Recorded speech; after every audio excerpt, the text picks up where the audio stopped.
Усещането, което изпитвам при купуването на този трактор е усещане на удовлетвореност, че в стопанството ми ще има една прекрасна машина. Още повече, че Axion 9.450 е първият трактор, който влиза в нашата страна и освен това, това е трактор на годината, приз който му беше присъден на Агритехника в Хановер.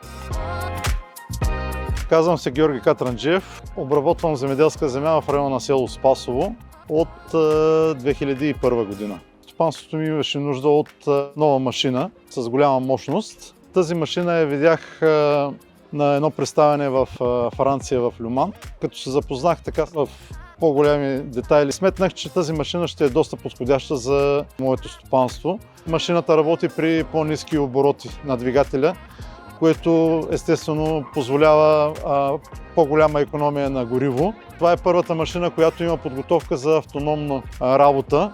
Фирма Rapid, съответно, като представители на Клас и на Амацоне, имаме партньорство от 1996 година. Имаме 11 трактора от марката Клас, най-малката 4-та серия до Ксерион и 9-та серия съответно.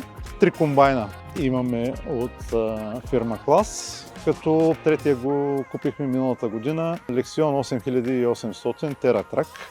Имаме много голям набор от техника на фирма Амацоне. Що се отнася до Axion 9-та серия, аз смятам да го използвам сега есента за преесената сидба. Имаме 6-метрова сеялка Cirrus за директна сидба с торовнасяне и този трактор е доста подходящ точно за тази работа. Вече 30 години сме доволни от нашата съвместна работа. Още повече, че фирма Rapid през тези години, освен като един търговец, те се изградиха и като фирма, която има много добра сервизна база. Най-вече по време на кампания. За нас това е много важно. Фирма Rapid винаги са реагирали максимално бързо.